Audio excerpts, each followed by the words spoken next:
За дотоод орчны агаар гэдэг нь ямар нэгэн барилга байгууламжаар гадаад орчноос тусгаарлагдсан орон зайд байгаа агаараа хэлж байгаа. Үүнд жишээлбэл машины доторх агаар, цэцэрлэг сургуулийн доторх агаар, гэр орон байрны доторх орчны агаар, за үйлчлэгээний газруудын агаар гэх мэт газрууд хамаарна. За хүн амьдралынхаа 90% дотоод орчинд өнгөрүүлдэг. Дэлхийн эрүүл мэндийн байгууллагын тогтоосноор дэлхийн нийтийн хүчлийн 2.7% дотоод орчноос шалтгаалсан гэж үздэг. Ерөнхийдөө бол дотоод орчин гадаад орчноос 2-5 дахин их бохирдолтой байдаг гэж бас үздэг байгаа. За дотоод орчны бохирдлоос сэргийлэх хэд хэдэн аргууд байгаа. Үүнд нөгөө тухайн барилга байгууламжийг зөвшөөрөгдсөн технологийн дагуу барих буюу зөв урсгал, агаар сэтгээлтийг зөв урсгалтайгаар барих шаардлагатай.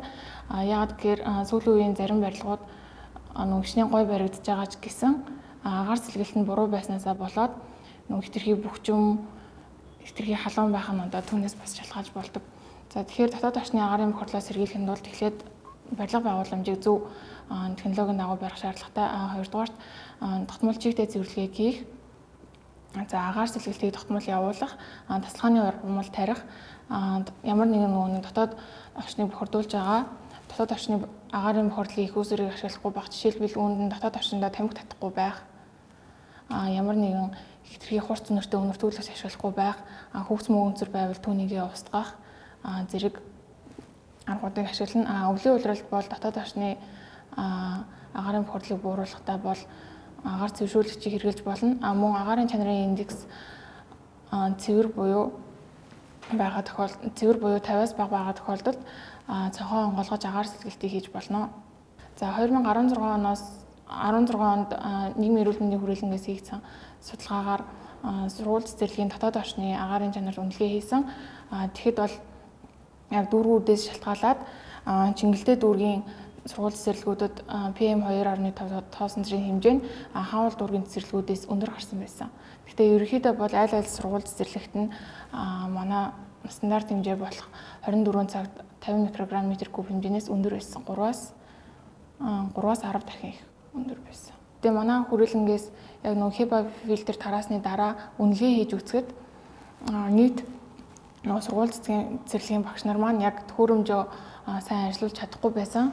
Зарим нь бол бүр фильтрийн уутнаас нь ч гаргаагүй тэр чигээр нь залгасан. Зарим нь бол яг тогтмол ажиллуулах хэвээр юмыг шатчин гэж айгаад 1-2 цаг ажиллуулах. Зарим нь болохоор яг агаар сорох талаар нь хандлага харуулаад тавих гэх мэт буруу ашиглаж байгаа зүйлүүд бас ажиглагдсан. Жишээ нь хичнээн гэр хорооллын айл байлаач гэсэн тухайн айл нь яг нэг цалхан халаалтаар халаадаг бол цалхан халаалтаар халаадаг айл эсвэл түүхийн нүүрс гэртээ төлж амьдардаг айл хоёрын бол дотоод орчны харьцангуй өөр байна. Яагаад гэхээр түүхийн нүүрс төснээр тухайн